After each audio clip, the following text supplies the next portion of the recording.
It's fair to say that EU is in a bit of a transitional period right now. We've got a lot of underrated up-and-coming players doing super well, whilst a lot of the established guys are kind of struggling. The last chance qualifiers are officially over. We now know the 50 teams qualified for the FNCS Grand Finals, and spoiler, a lot of big names missed out, and that means they will not be able to qualify for the Summit LAN in Düsseldorf. I'll go over all of those names in this video, as well as the 5 duos that won in LCQ. Let's get straight into it. Now, if you've forgotten, the way that the Summit LAN qualification works is it is the top 20 teams from this next Grand Finals at the weekend. So if you didn't make that finals, you've got no chance of qualifying, and unfortunately Savage and Velo were unable to get through the LCQ Opens. They finished 71st, so not a million miles off that top 50 that was needed, just a couple of errors that spoiled their games. Savage actually hit a lovely solo clutch in the final match to give them a chance of qualifying, but it just wasn't enough. And listen, I will keep on saying it, I really like these two. I like their dynamic. Savage is the leader, someone that has complete control over the game,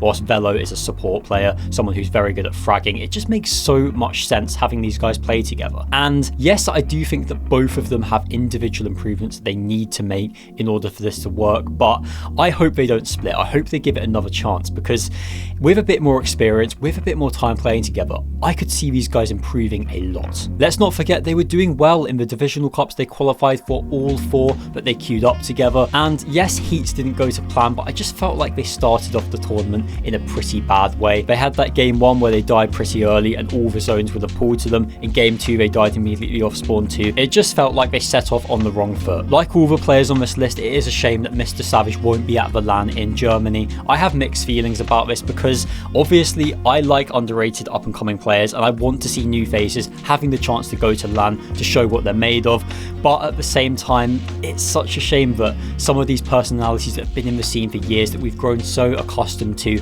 will not have the chance to go to LAN. It's definitely going to feel weird for sure. Another team that struggled in the last chance qualifier Opens was Mongraal Predage. They were only able to finish in 1,845th place, so nowhere near the top 50 required to get to finals. It's pretty disappointing, but I still really liked this duo, and I'll explain why. Predage is someone who is a leader. He has a clear vision of how he likes to play the game. Yes, he's not the fraggiest player. Yes, he doesn't always go for refreshes, but he is great at getting his players to end game, and he's very easy to follow as well. These are all traits which I think are perfect for Mongraal. Having a teammate like Predage who is doing all these jobs will allow Mongraal to flourish. It will allow him to focus on doing what he does best, fragging out in the end game. And yes, ultimately these guys have split, but I do feel like Mongraal should look for someone with a similar profile to Predage because it could really work out for him. Now, in terms of their futures, we don't know yet who Mongraal's going to be playing with. Let me know in the comments if you've got any ideas on who that should be. With Predage though, I do wonder if we may see him return to playing with his old duo Rax. It's been a while since they've played together, but both of them have come on leaps and bounds over the past 7 or 8 months, so it could be on the cards. And the reason for that is because Setty and Rax also did not make the Summit LAN. Now, this team isn't confirmed to have split, but it looks like it's probably over. They did make the LCQ finals, but they were unable to win a game. They were contested over at Humble Hills by Wheaton the Frizzy in that tournament. As I said in my Heat 2 video, they haven't looked good since returning as a duo. They were looking pretty solid at the end of last year, and then of course Rax dropped Setty for Queasy and it all kind of fell apart from there. They didn't even manage a top 20 game in their heat. They didn't qualify for any of the divisional cups together. I just don't think we've seen enough from these guys to prove that they should persist together. I think it's time to split and they can both look for alternative options. But not having Setty at LAN does feel particularly gutting. He's someone that is ever present at these events, and of course he always does well on that kind of stage, so definitely be a shame not having him in Düsseldorf. Another LAN player that won't be there is of course Queasy Hris. Now, if you didn't see, I made a massive video talking about Queasy and his struggles over the past few months, but I was genuinely hoping he could put it together for the LCQ, and unfortunately it just didn't go that way. Queasy did put a tweet out explaining that he does feel like he has been working super hard over the past few months, but he's just not enjoyed the current hype meta, which is honestly fair enough. With the overdrive grenades, it's very difficult to play height consistently because it's so easy for someone to retake it, so I can appreciate that. I will say that he was struggling before this season. We have had a lot of different height metas since globals, so I can appreciate that this season's been tough, but it doesn't account for all the time before then. However, I do still believe that Queasy is going to come back next season. He is by no means done. He's not going to lose his quality. He's not going to lose his ability as an IGL. If he's putting in the work, then I fully believe he is going to come back. One interesting aspect aspect of his tweet is that he mentions about playing in a double IGL duo, and that's something that we haven't seen from Queasy in a little while. I will say that when he played with Veno, this was a sort of a similar dynamic. I know Queasy was the main leader, but it really didn't work out. I honestly feel like Queasy is better when he just has someone that follows him, that submits to his ideas. When there's a little bit of a push and pull dynamic, when people are both suggesting stuff, I'm not sure that works. However, if this is something that Queasy wants to try out, I'd be very excited to see how it goes. Maybe we see the return of Queasy and TruleX from Chapter 2 Season 2. It could be on the cards. And on the topic of TruleX, he also did not qualify for the LCQ finals with his duo Chico. As I've mentioned a few times now, they've really struggled over the past few months, so it's not really a surprise that they haven't made the LAN. But again, these are two players that you always see at LAN and they always do well, so a shame that they won't be there. Although TruleX has been spending a lot of his time coaching Shark and Teeny, so maybe he will turn up in some capacity. We also had Merstach and Pixx not qualify, and I'll keep this brief because there's not really been many developments since last time. They've both really struggled over the past few months, and then they had that Divisional Cup win the week before FNCS started, which kind of made everyone reframe their perspectives on this duo. However, they didn't make heats, they didn't make LCQ. It's been a pretty poor showing from these guys. Merstach did tweet explaining some of his frustration at the moment, and just like Queasy, I do believe we could see him make a comeback next season, but he's going to have to put in the work in order to make that happen. But it is kind of crazy to think that 2 of the 3 global champions will not be at the Summit LAN. TaySon and Ghost won't be at the LAN. They of course did not qualify out of their heat, and then they failed to make the top 50 in the LCQ round. TaySon seemed pretty dejected by this over on Twitter. He was talking about potentially retiring,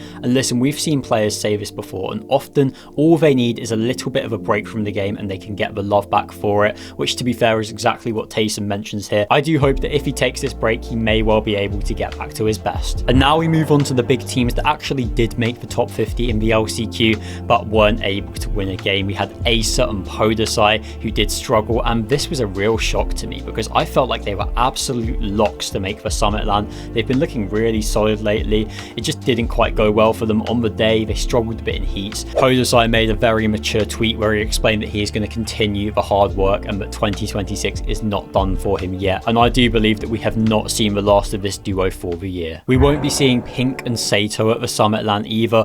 Honestly, I do feel like if these guys had got together a little bit earlier, if they had a bit more experience with each other, then maybe this could have been a different story, but heats and LCQ just didn't go to plan for them. Pinq did put out a tweet explaining that he's going to continue to work hard, and honestly, I do believe he could make a comeback next season, as with a lot of these players. The issue has been for him that he's been bouncing between teammates over the past 6 or 7 months, and if he can stick with someone consistently, get some results under his belt, then I'm sure we can see him return to the top level. I do wonder if there's an alternate universe where he did play with Shark straight after Globals and they actually stuck, and right now they're one of the best teams. Definitely a big what if moment. I do hope that Pinq and Seyyto stick together. I feel like Seyyto is such a great fighter, and this is a duo that with a little bit more experience could get some results. Fredoxie and Trippernn didn't qualify. This is a duo that got back together just for LCQ. They did make the finals. They actually missed one of the games in that because Fredoxie had a queuing bug, but in the 4 matches they played, they just weren't able to secure the win, and it's definitely a shame. Fredoxie was running it down at the last Globals, W keying, looking so strong,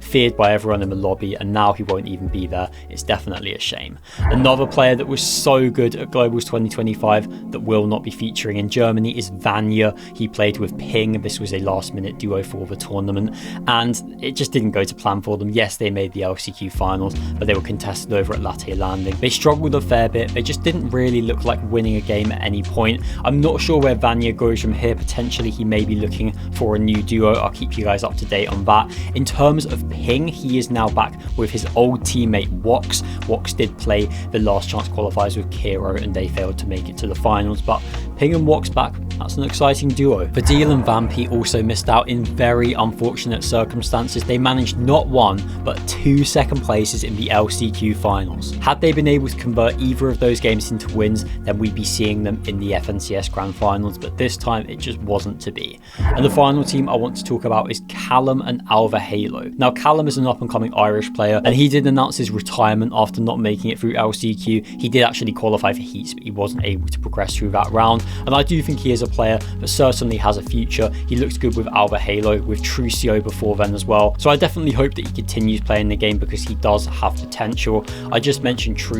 He will be going back and playing with his old duo of MrSavage Pixx. If you're a long-time Spudzarn viewer, then you'll know that I highly rated these guys back in the Victory Cup era before we had main tournaments return. They're a very solid Polish up-and-coming duo. Watch out for them in the future tournaments. I will say that with a lot of the players I've just mentioned, they aren't the people that have had particularly good off seasons. I do like that the players that have been really good over the past few months, when we've had tournaments that supposedly don't matter as much, are getting rewarded with Grands qualifications. It's great that the teams that have been working hard during the FNCS break have got something to show for their efforts, and potentially we could see some of them at the Summit LAN. Now, of course, there were 5 duos that did win games in LCQ to secure their passage into Grand Finals, the first of those being the new team of Truly and Gonzo. Now, this is an amalgamation of 2 duos that were doing pretty well up until this point. You had Truly and Zynox, who qualified for 8 out of 8 divisional cups and have been looking super consistent, and Gonzo and Kaiser's, a team that have been impressing me a lot lately. But I have to say, mixing these 2 players together does make for a very interesting dynamic. You've got 2 good fighters, 2 very bright players with a big future, and they proved that by winning the first game of LCQ in style, so we will be seeing them in the Grand Finals. We had Moneymaker and Fnayan win game 2. For a LAN event where we'll have so many EU personalities not feature, it's nice to see characters such as Moneymaker make it through. Definitely good from an entertainment perspective. I mean, he played really well with Fnayan, and with a better drop spot situation, I genuinely think they could make the Summit LAN. Game 3 was won by the Spanish duo of Yarko and Kier. Big credit to them. We had game 4 being won by Howley and Lucia. These guys had the most kills out of any team in the tournament. Howley had 18 eliminations by himself, so they fully deserved their qualification spot. They nearly got a win in the first game, but as you can see, Lucia made a big mistake on height, but they did overcome this and were still able to qualify. And the final game was won by the new duo of Pixx and Gold. Big credit to these guys. It was an absolutely frantic finish at the end, but they did get it over the line. We will be seeing them in Grand Finals. I'll be taking a look at the finals map and giving my full predictions for Grands in tomorrow's video, so stay tuned for that. Subscribe to stay up to date with EU news. Thank you for watching. See you in the next one.